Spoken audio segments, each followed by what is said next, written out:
할렐루야. 아멘. 오늘은 하늘의 사람들 쉬운 세 번째로 사도행전 12장 1절에서 19절까지 옥문을 여는 기도라는 제목으로 여러분 하나님 말씀 함께 나누려고 합니다.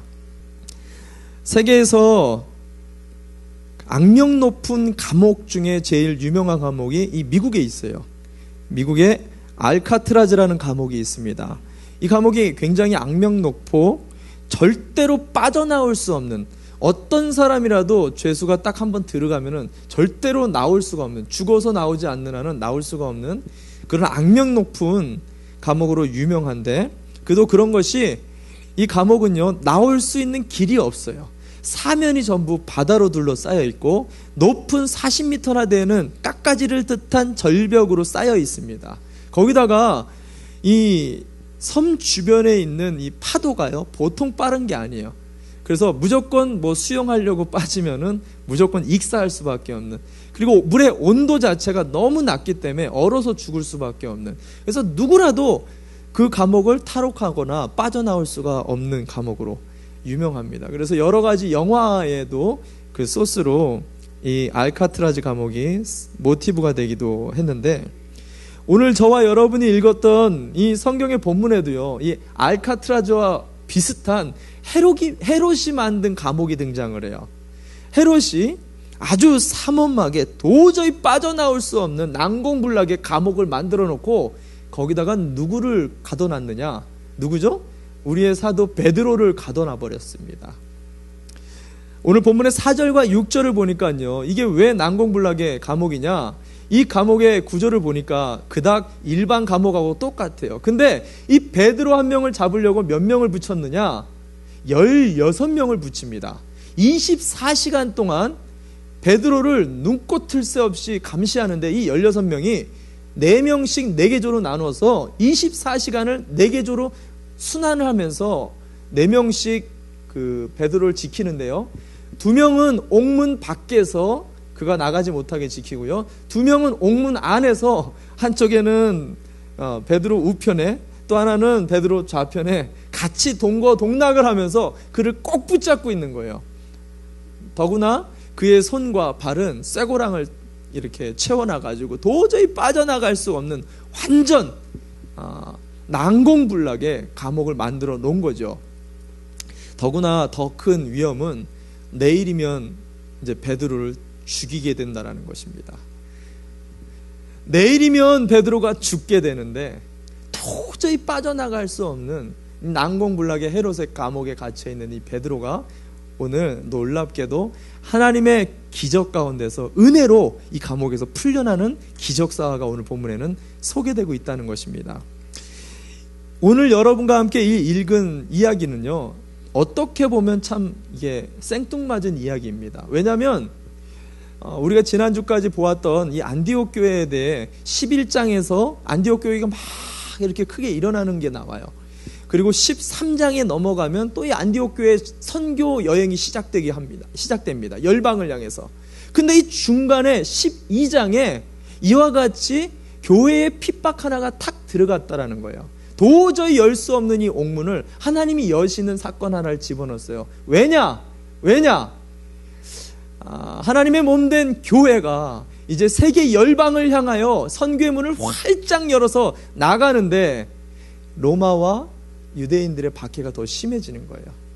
이들을 핍박하고 이들을 목을 꽉 죄어서 옥문을 꽉 가로막아가지고 선교의 문을 열지 못하게끔 꽉 가로막게 되어질 앞으로의 핍박과 박해에 대해서 하나님의 몸된 교회와 하나님의 성도들이 어떻게 이 옥문을 열어나가야 되는지, 앞으로의 선교의 문들을, 앞으로의 영적 싸움을 어떻게 이겨나가야 되는지의 영적 교훈을 오늘 이 12장을 통해서 집어넣고 있다라는 것입니다. 참 재미난 게 있어요. 우리가 신앙생활을 하잖아요. 똑같은 것 같아요. 우리 가정이 막 회복이 됩니다.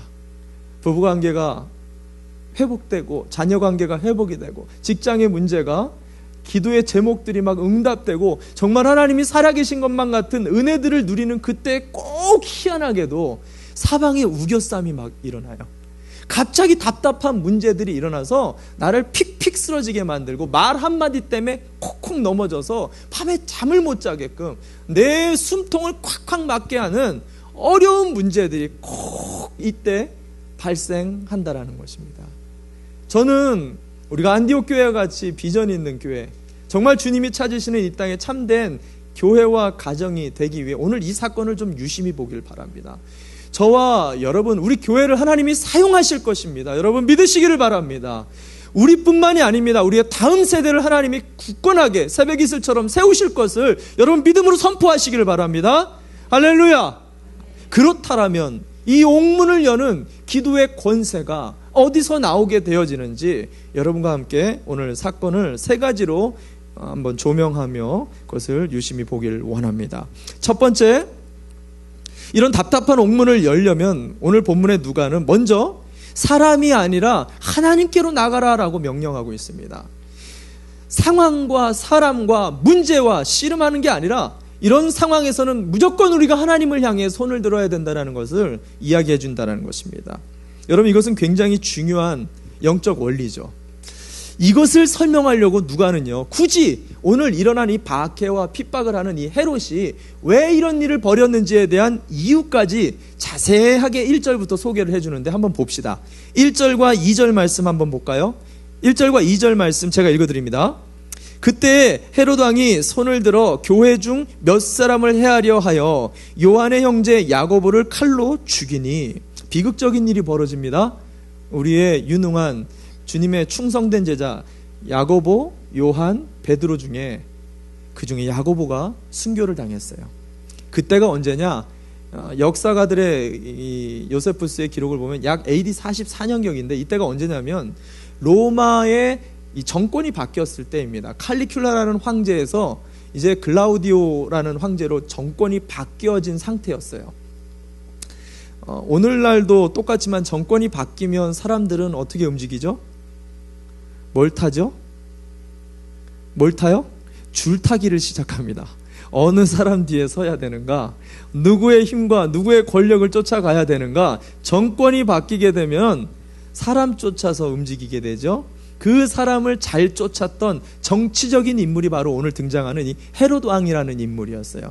그의 별명이 헤롯 왕이라고 표현했는데 그는 왕이 아니죠. 황제도 아니죠. 아무것도 아닌데 그냥 분봉왕일 뿐입니다. 그럼에도 불구하고 성경의 왕이라는 표현은 그가 글라우디오 황제의 신임을 받고 있었어요.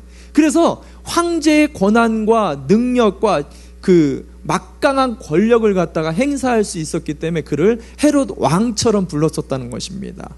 그가 갑자기 예루살렘에 왔는데 어느 날 갑자기 아무 이유 없이 야고보를 쳐서 죽여버린 겁니다. 왜 죽였느냐? 그 이유를 3절에 기록을 하는데 3절 봅시다. 3절에 유대인들이 이 일을 기뻐하는 것을 보고 베드로도 잡으려 할새 때는 무교절이라. 뭐라고 이야기합니까? 야고보가 죽은 것을 유대인들이 기뻐했대요. 자, 이게 무슨 얘기냐면요, 이 정치적이었었던 이 헤롯 왕이요, 예루살렘을 통치하기 위해 왔을 때 제일 먼저 뭘 보았을까요? 예루살렘을 지도하는 지도자들을 본 거예요. 정치 지도자들, 바리새인들과 유대인들을 보면서 그 리더십들의 환심을 사기 위해서, 그들의 마음을 포섭하기 위해서 그들이 제일 싫어하는 기독교의 지도자들을 실험 삼아서 죽여본 거예요. 다른 목적이 없었어요. 그냥 사람들의 이목을 집중해서 사람들의 마음을 얻기 위해서 이 헤롯 왕이 하나님의 사람을 쳐서 죽여버린 거예요. 그러자 유대인들이 오늘 성경에 뭐라고 얘기해요? 기뻐했다, 만족했다라는 거예요. 그러니까 그거에 힘을 얻어가지고 뭐라고 얘기합니까? 베드로까지 잡아가지고 옥에다가 집어넣었다라는 거예요. 근데 베드로는 왜 바로 죽이지 않았느냐? 때가 무교절이라는 기간이었습니다. 이 무교절이라는 기간은 6월절 시작하면서 이 무교병을 먹는 7일간의 기간입니다. 이때는 어떤 폭동이 일어나기가 쉽기 때문에 이 예루살렘에는 사실은 몇만 명 정도밖에 들어올 수가 없는데 이 6월절 기간에는 100만 명이 넘는 디아스포라가 다 모이는 거예요. 그러니까 작은 폭동 하나만 일어나도 통제불능이 되어버리는 거예요. 그래서 이 통제불능이 되지 않도록 어떤 살인사건이나 또 어떤 사형제도나 이런 위험한 자극적인 행동들을 하지 않게 됩니다. 그래서 이 헤로드 왕이 잡아놓고도 무교절이 끝난 이후에 죽이려고 감옥에 가둬놓은 거죠.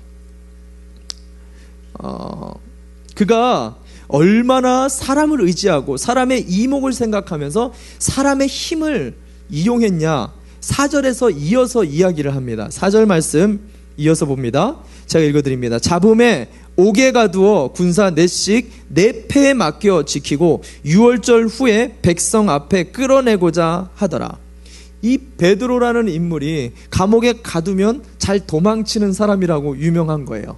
그걸 아니까 이 베드로를 무슨 힘을 통해 가지고 통제하려고 했느냐, 사람의 힘을 통해서 무려 16명, 한 명을 잡으려고 16명을 갖다가 투자해 가지고 사람의 힘과 능력으로 하나님의 사람을 잡을 수 있을 거다라고 생각을 하고 있다라는 거예요. 근데 어떻게 돼요?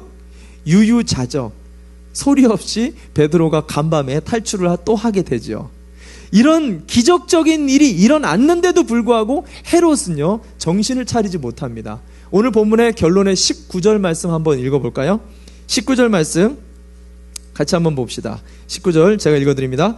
헤롯이 그를 찾아도 보지 못하매 파수꾼들을 신문하고 죽이라 명하니라. 헤롯이 유대를 떠나 가이사랴로 내려가서 거하니라. 무슨 말이냐면 이 모든 원인이 사람에게 있다라는 거예요. 이 모든 문제가 그 문제에 있다라는 거예요. 이 모든 문제가 눈에 보이는 그것에 있다라는 거예요. 사람의 상식으로 이해되지 않는 일이 벌어졌다라면 다른 관점에서 그것을 발견할 수 있어야 되는데, 그는 끊임없이 내 눈에 보이는 사람에게 집중하는 사람, 그게 헤롯이었다라는 것입니다. 여러분, 우리는 어떤 문제가 터지고 어려운 일이 발생하게 되면 어떻게 하죠? 주로 사람들에게 찾아갑니다. 집사님에게 찾아가고, 권사님에게 찾아가고, 목사님에게 찾아가고, 주변 이웃들에게 찾아가죠. 도움을 구하거나 조언들을 구하기는 합니다. 또 어떤 사람들은 정말 저 사람 때문에 내가 못 살겠다고 어떻게 해서든지 저 사람과 한판 붙어가지고 이 사람 어떻게 한번 좀 흠집 한번 잡아가지고 굴복시켜 보거나, 아유 내가 지더라도 한 대 한번 쳐보자, 어떻게 해서든지 한번 싸움 한번 붙어보려고 그 문제와 씨름하는 사람도 있습니다. 또 어떤 사람들은 심각하게 의지할 사람도 없고 싸울 힘도 없으니까 혼자 집에서 그냥 끙끙 앓는 거예요. 밤에 잠 못 이루면서. 각자 사람마다 다양하긴 하는데 대부분의 사람들은 사람과 상황과 그 문제를 붙잡게 된다는 것입니다. 근데 오늘 성경의 누가는요, 대칭 구조로 이 본문을 우리에게 소개하고 있는 거예요. 1절부터 4절까지는 헤롯은 사람을 의존하고 보이는 것을 의지하지만 하나님의 몸된 교회와 하나님의 사람들이 무엇을 의지하는지를 대조적으로 보여주는데, 그게 5절 말씀입니다. 5절 말씀 같이 한번 봅시다. 제가 읽어드립니다. 이에 베드로는 옥에 갇혔고 교회는 그를 위하여 간절히 하나님께 빌더라. 성경에는 헤롯이라는 인물이 총 5명이 나옵니다. 여러 종류의 헤롯이 나오는데 공통점은 뭐냐면 이 헤롯들은 대부분 세상을 상징하는 거예요. 세상의 수많은 사람들은요, 문제가 생기고 어려움이 생기고 또 내가 어떤 것들을 하려고 할 때마다 사람을 의지하고 사람과 씨름하고 사람 때문에 가슴 아파하고 사람 때문에 기뻐하는데, 우리 하나님의 사람들, 우리 하나님의 몸된 교회는요, 누구와 씨름해야 된다라고 얘기하는 거예요? 여호와 하나님께로만 나가야 한다라는 거예요. 여호와 하나님의 은혜를 붙잡아야만이 우리가 살 수 있다라는 것을 오늘 성경을 통해 이야기한다라는 것입니다. 성경을 보면 하나님을 보지 못하는 사람의 결말들이 끊임없이 나오게 됩니다. 애굽의 바로를 보세요. 10가지 재앙이 일어나잖아요. 사실은 이 10가지 재앙이 하나님을 바라보는 사람들에게는 10가지의 어마어마한 축복과 기적이잖아요. 근데 하나님을 보지 못하고 하나님께로 나아가지를 않고 술객과 방백들과 자기의 경험과 노하우를 의지하는 사람에게는 이것이 10가지의 재앙이 되어버려서 결국 자기를 파멸로 끌어가고 있다는 것입니다. 아말렉과의 전쟁을 앞뒀던 사울왕도 마찬가지였죠. 자기 앞에 계시는, 싸움을 이기시는, 싸움의 주권자인 하나님을 보지를 못해요. 그러니까 사람들의 소리에 귀 기울이게 되고 사람들의 이목을 집중하게 되다 보니까 자기 앞에 계신 하나님께 진짜 드려야 될 충성된 번제, 하나님의 예배를 망쳐버렸다라는 것입니다. 그리고 결국에는 하나님께 버림받는 왕이 되었다라는 것입니다. 여러분, 우리가 답답한 일들이 많습니다. 정말 속상한 일들도 많고, 야, 어떻게 이런 일들이 나에게, 야, 저 사람 어떻게 나에게 이렇게까지 할 수가 있을까? 야, 어떻게 사람이 사방으로 어떻게 이렇게 꽉꽉 뭉쳐서 쥐도 새도 모르게 아무것도 할 수 없도록 이렇게 답답하게 만들어질 수 있을까? 상식적으로 아무리 생각을 해도 이 일은 도저히 이해되지 않아. 납득이 안 돼. 혹시 여러분 중에 이러신 분들 계십니까? 여러분, 사람이 한 것 같지 않을 때, 상식적으로 이해가 되지 않는 일들을 당할 때, 여러분 생각을 조금만 돌려보세요. 하나님이 역사하고 있는 거예요. 하나님이 붙들고 있는 거예요. 하나님이 주권적으로 우리의 길을 인도해 나가고 있는 거예요. 그럼 누굴 봐야 돼요? 하나님을 의지해야 돼요. 하나님을 바라봐야 된다라는 거예요. 그때야말로 하나님께 나와야 될 시간이라는 거예요. 하나님을 붙들어야 될 라이타임이라는 거예요. 저와 여러분이 사람 가지고 씨름 안 했으면 좋겠어요. 사람 미워하지 않았으면 좋겠어요. 사건 붙들고 밤새 웅얼웅얼하지 않았으면 좋겠어요. 주변에 수많은 문제들과 끊임없이 씨름하지 마시고, 그럴 때 야복강가에서 주님을 홀로 만나 주님과 독대하는 하나님의 사람들 되시기를 바랍니다. 그렇게 하나님을 만나서 그러면 무엇을 해야 됩니까? 무엇을 해야 되죠? 오늘 그것이 두 번째 보고 싶은 기도를 하라는 거예요. 근데 특별히 오늘 본문에는 어떻게 기도를 해야 되는지, 그 기도의 방법에 대해서 초대교회가 우리에게 보여주고 있는 방법들이 있습니다. 여러분과 함께 보기를 원하는데, 오늘 사도행전 12장 5절을 한 번 더 읽어봅시다.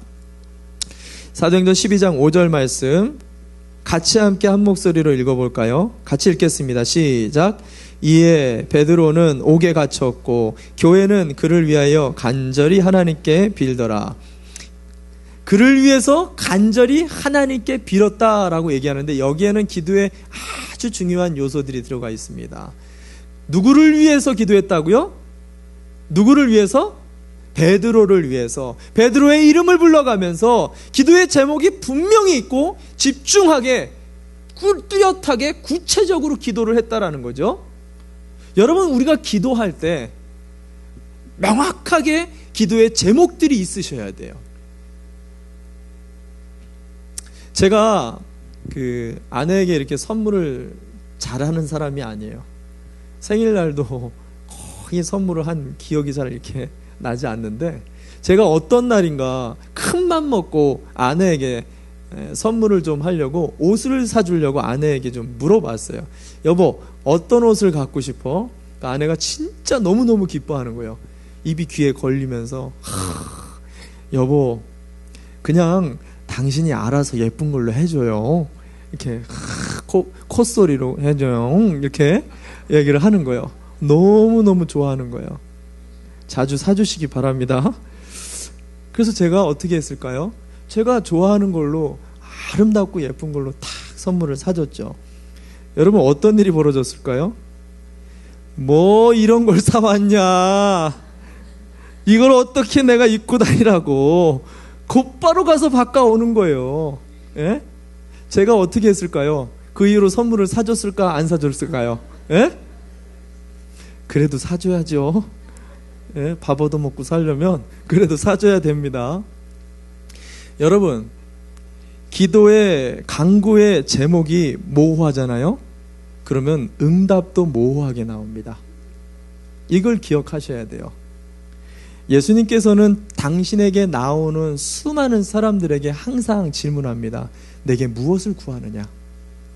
내가 너에게 무엇을 해주기를 원하느냐? 우리가 사복음서를 보면 수많은 환자들과 피로들이 있는 사람들이 예수님께 나올 때마다 예수님이 물어보세요. 예수님이 몰라서 물어본다고 그랬었어요? 뭐라 그랬었죠?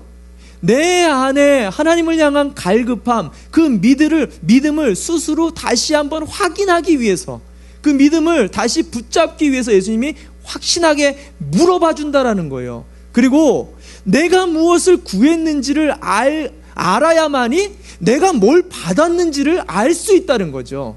그냥 모호하게 알아서 해주세요, 이런 기도를 하게 되어졌을 때 하나님이 그것을 응답했다고 봅시다. 근데 이게 하나님이 응답한 건지, 내가 잘해서 얻은 건지, 그냥 우연스럽게 해결이 된 건지, 내가 직장을 잘 구하게 된 건지, 이게 나의 힘인지 하나님의 힘인지 알까요? 모를까요? 전혀 몰라요. 그래서 우리가 집중력 있게 우리의 옥문을 깰 수 있는 기도는 집중력 있는 포커스를 가진 그런 기도가 필요하다라는 것입니다. 이어져서 오늘 5절 말씀을 계속해서 보면 간절이라는 단어가 나와요. 간절히. 이 간절이라는 원어 표현은 두 가지 의미를 갖는데, 하나는 목숨을 다해서, 내 사력을 다해서 라는 의미를 갖고 있습니다. 또 다른 의미는 킹제임스 번역을 보니까 한 가지 의미를 더했어요. 끈질기게, 멈추지 않고 라는 의미입니다. 여러분, 한마디로 무슨 말이에요?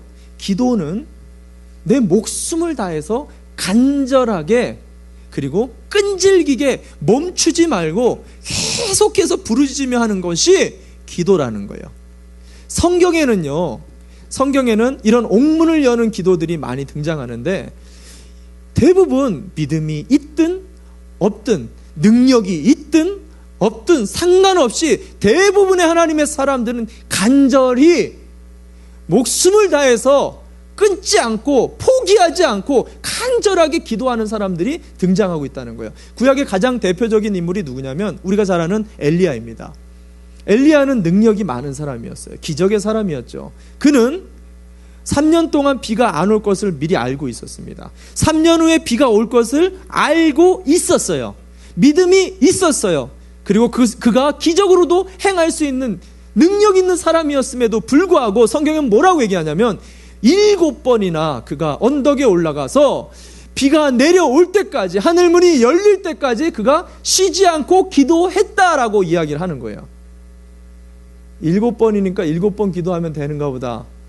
성경에서 이 7이라는 숫자는요, 완전수를 이야기합니다. 베드로가 예수님께 나와서 몇 번 용서해야 됩니까? 그랬더니 70번씩 7번을 얘기했죠. 이거는 70번씩 7번 하라는 의미가 아니에요. 끊임없이 계속해서 포기하지 말고 용서하라는 거예요. 오늘 엘리야가 그렇게 기도했다라는 거예요. 하나님의 응답을 볼 때까지 포기하지 않고 기도했다라는 거예요. 왜냐? 예수님도 똑같이 기도를 그렇게 가르쳐 줍니다. 보세요. 마태복음 7장 7절에 예수님이 산상수훈에서 기도를 이렇게 하는 거다라고 이야기하죠. 구하라, 그리하면 너희에게 주실 것이요, 찾으라, 그러면 찾을 것이요, 문을 두드리라, 그러면 너희에게 열릴 것이니. 여기에 세 가지의 동사들이 나오는데 모두 다 미완료예요. 구할 때까지 구하라는 거예요. 열릴 때까지 두드리라는 거예요. 네가 찾게 될 때까지 계속해서 찾는 것, 그게 옥문을 여는 기도의 간절함이다라고 이야기를 하고 있다는 것입니다. 예수님 자신이 이렇게 기도했어요. 예수님 자신이 십자가를 질 수 있는 자신이 생길 때까지, 십자가를 감당할 수 있는 믿음과 확신이 생길 때까지, 땀이 뭐가 될 때까지, 피가 나올 때까지 간절한 마음을 가지고 부르짖으며 기도했다라는 것입니다. 히브리 기자는 이런 예수님의 모습의 간절함을 히브리서 5장 7절에 이렇게 표현했어요. 심한 통곡과 눈물로 간구와 소원을 올렸다. 또 하나 이어져서 오늘 본문에는 초대교회가 어떻게 기도를 했는지 소개를 하는데, 합심해서 기도했다. 합심 기도를 또 이야기를 해주고 있다는 거예요. 베드로가 이제 옥문을 열고 나와서 12절에 가보면 마가라고 부르는 요한의 집에 가봤더니 그 가정 안에서 수많은 사람이 자기를 위해서 기도하고 있는 장면을 마주하게 됩니다. 합심해서 기도하고 있었던 장면이죠. 여러분, 성경에서는요, 내가 혼자 기도하는 것보다 합심해서 기도하는 것이 능력이 있다는 것을 계속해서 강조하고 있어요. 예수님이 강조한 것을 봅시다. 마태복음 18장 19절과 20절 말씀 한번 볼까요? 마태복음 18장 19절에서 20절입니다. 제가 읽어드립니다. 진실로 다시 너희에게 이르노니 너희 중에 두 사람이 진실로 다시, 진실로 또다시 계속해서 반복해서 가르치는데, 두 사람이 땅에서 합심하여 무엇이든지 구하면 하늘에 계신 내 아버지께서 저희를 위하여 이루게 하시리라. 두세 사람이 내 이름으로 모인 곳에는 나도 그들 중에 있느니라. 할렐루야. 이 자리 가운데 두 사람 이상이죠. 여호와 하나님이 함께 하시는 것을 믿으시기를 바랍니다. 아멘. 뿐만 아니라 성령을 받을 때에도 똑같았습니다. 혼자서 가가지고 사도들이 혼자 개별적인 개인 기도를 하면서 받은 게 아니었어요. 성경이 뭐라 그럽니까? 사도행전 1장 14절에 여자들과 예수의 모친 마리아와 예수의 아우들로 더불어 마음을 같이하여 전혀 기도에 힘썼다라고 얘기해요. 여러분, 굉장히 중요한 부분을 계속해서 이야기를 합니다. 지난 한 주간에도 우리가 새벽 특세, 어떻게 보면 지금까지 특세한 것 중에 제일 많이들 모이신 것 같아요. 정말 많은 분들이 어린아이부터 노년에 이르기까지 기도했는데, 정말 마지막 날 뜨겁게 기도를 하는데 성령께서 어린아이부터 노년에 이르기까지 많이 만져주시는 것들을 경험했어요. 그 중에 우리 하영이가 그런 간증을 하는 거예요. 물어보지도 않았는데 오늘 기도하면서 지금까지 처음으로 마음이 표현할 수 없게 뜨거워짐을 느꼈다는 거예요. 이게 왜 뜨거워지는지 모르겠는데 굉장히 하영이 표현말로는 그럽니다. 기분 좋은 뜨거움이라는 거예요. 기분 좋은 뜨거움이 뭔지는 제가 잘 모르겠지만 중요한 것은 어린아이에게도 성령이 임했다라는 거예요. 언제? 합심해서 어린아이가 혼자 알지 못하지만, 초신자가 혼자 기도할 수 없지만, 기도가 잘 나오지 않는 혼자서의 기도의 힘으로는 기도할 수 없는 사람도 합심해서 우리가 함께 기도할 때 하나님의 은혜가 임했었다라는 것입니다. 여러분, 심지어는 예수님께서 뭐라고 얘기합니까? 교회를 뭐라고 얘기해요? 만민이 기도하는 집이라고 표현했어요. 무슨 말이에요? 여러 사람이, 여러 민족이 합심해서 기도하는 곳, 그곳이 곧 교회다라고 얘기했습니다. 교회의 본질에 대해서 얘기를 하고 있다는 것입니다. 여러분, 저는 특별히 오늘 이 시간 도전하고 싶어요. 뭘 도전하고 싶냐? 여러분의 가정이나 여러분의 삶들, 여러분의 자녀나 여러분의 배우자에 대해 옥문처럼 꽉 막혀있는 분들 혹시 계십니까? 여러분, 그런 분들이 있다라면 가정 안에 여러분의 동역자가 분명히 있을 거예요. 혼자서 기도하는 것도 좋지만 그 동역자가 자녀가 될 수도 있어요. 그 동역자가 배우자가 될 수도 있어요. 한번 손잡고 가정에서 기도해 보세요. 성령께서 만지시는 게 어떻게 일어나는지 여러분 경험하게 될 것입니다. 확신합니다. 여러분, 정말 직장 가기 싫어하시는 분들이 있죠. 여러분, 가게 때문에 고민하시는 분들이 있어요. 옥문처럼 답답해가지고 도망치고 싶은 내 삶의 장소와 처소가 있는 분들이 계실 거예요. 그렇다면 전 도전하고 싶어요.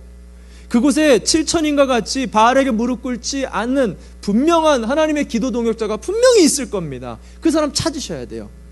혼자 기도하지 마시고 그 사람과 함께 손을 맞잡고 그 처소를 위해, 그 자리를 위해, 그 직장을 위해, 가게를 위해 한번 기도를 뜨겁게 드려보세요. 거기서 어떤 일이 벌어지는지. 두세 사람이 내 이름으로 모인 그곳에 나도 그곳에 함께 임하니라. 여호와 하나님이 약속해 주고 계시다는 거예요. 거기가 교회가 된다는 거예요. 여러분, 이 은혜를 오늘 초대교회가 베드로의 옥문을 열면서 사용했다라는 것입니다. 여러분, 정말 오늘 이 기도의 방법들을 잊지 마셨으면 좋겠어요. 우리 옥문을 열기 위해서 무엇보다 집중해서 분명한 제목을 가지고 간구하십시오.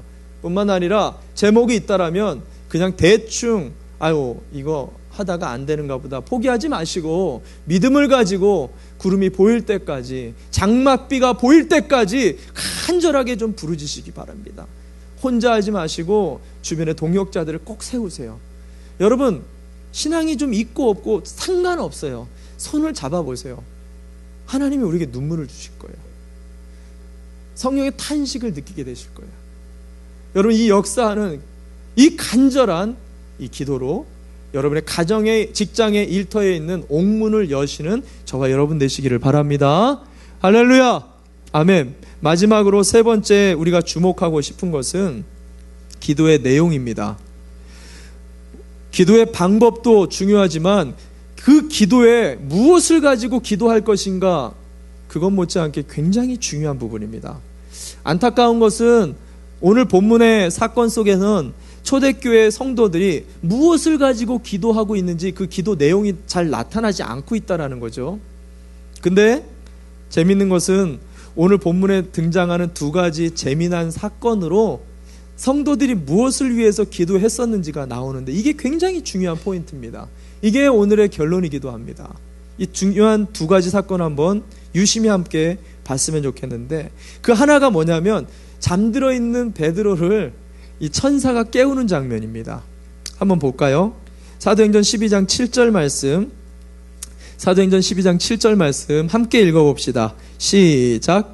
홀련히 주의 사자가 곁에 섬에 옥중에 광채가 조요하며 또 베드로의 옆구리를 쳐서 깨워 가로되 급히 일어나라 하니 쇠사슬이 그 손에서 벗어지더라. 아멘. 베드로가 감옥에서 잠들어 있습니다. 야, 피곤했나 보다, 이렇게 생각할 수도 있죠. 얼마나 깊이 잠들었으면은요, 천사가 옆구리를 차가지고 깨우는데요, 정신을 차리지 못하는 거예요. 이 정도로 잠들어 보신 분 있으세요? 근데 이 원어 표현을 보면은요, 이 쇳덩어리, 도구나 무기 같은 걸로 내려쳤다라는 표현입니다.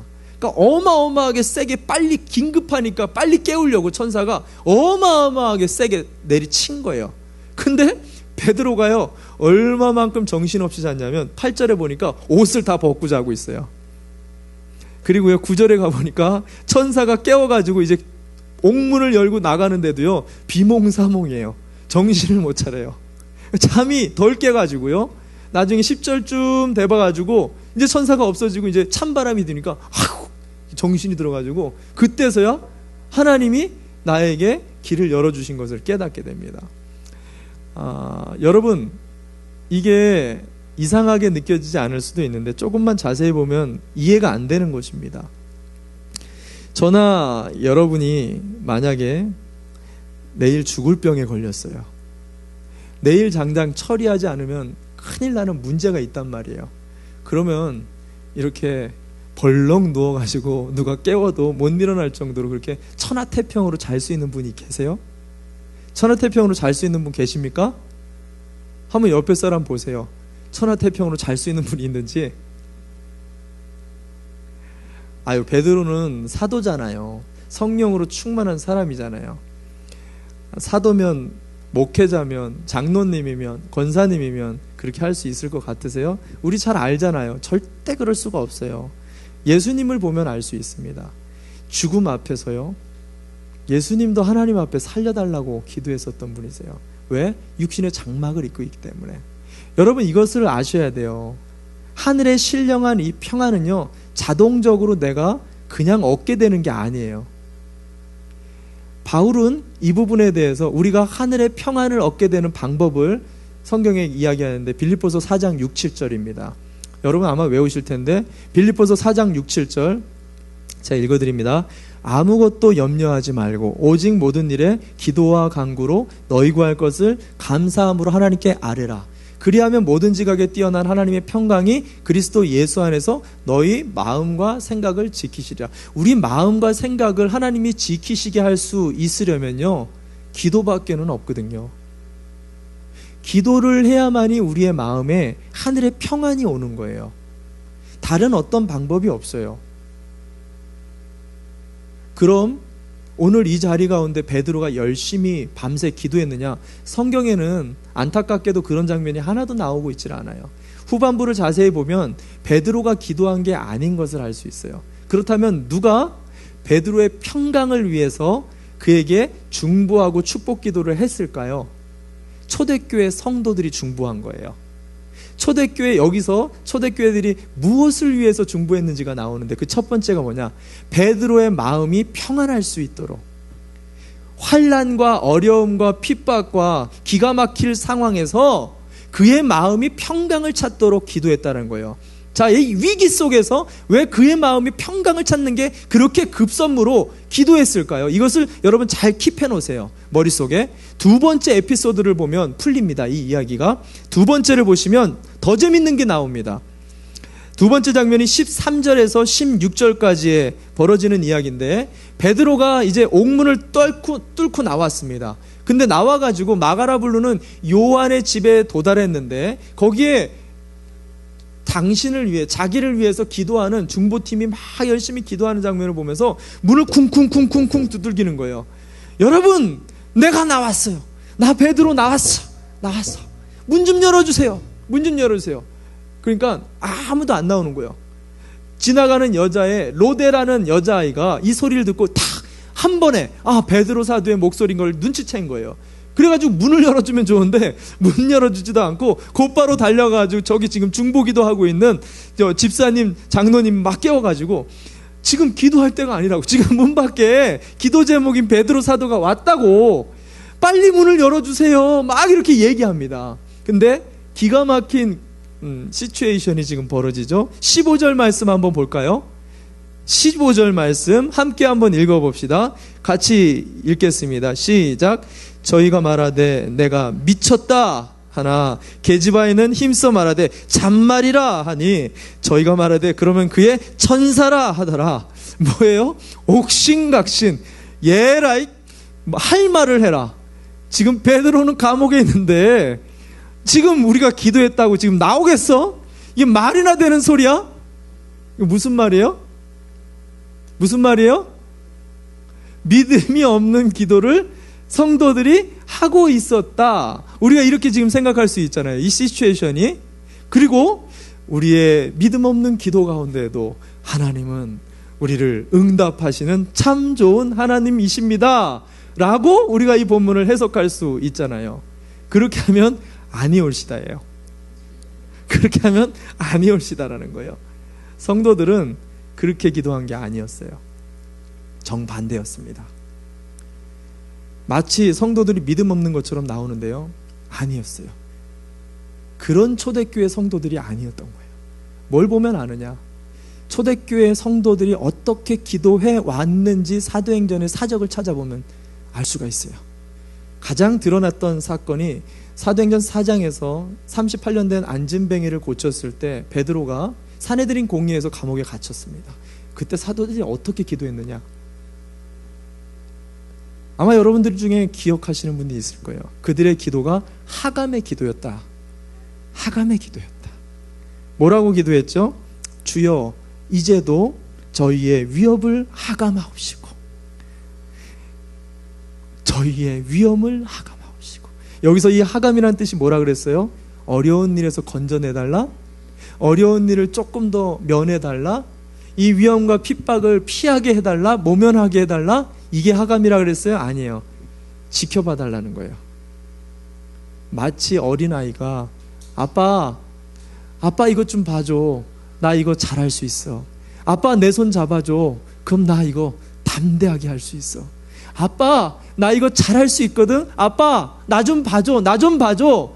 초대교회 성도들이 기도했었던 제목은 죽음이 두려움이 없었어요. 다만 하나님 함께 해달라고, 하나님 나를 지켜봐달라고, 그러면 나는 죽음도 두려워하지 않는다. 여러분, 사도들이, 초대교회 성도들이 어떻게 기도했는지를 보려면 히브리서를 보시면 압니다.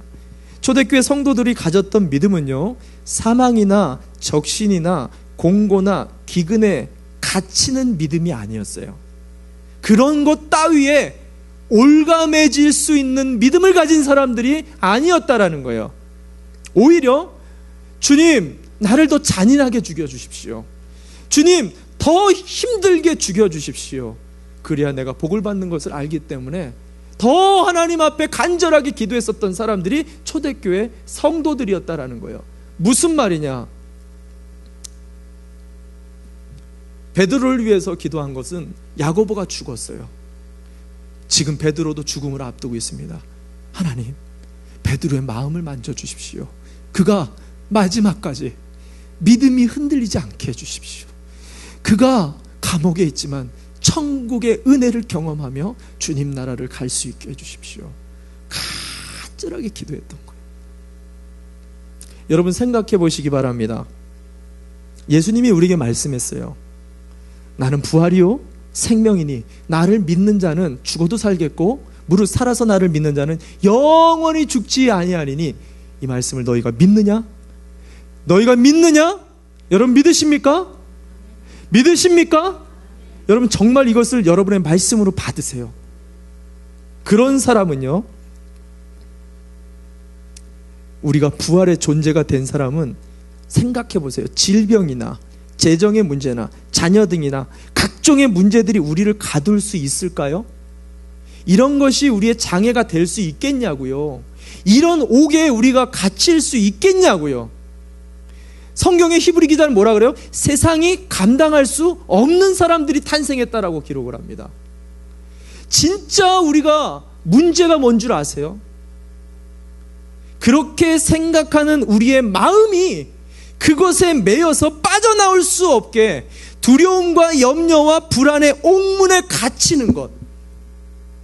세상은 우리를 감당할 수가 없는데 우리의 마음이 오히려 두려움과 질병과 적신과 기근에 매여서 끌려가가지고 거기에 오히려 그 옥문에 갇혀버리는 우리 마음이 진짜 문제인 거예요.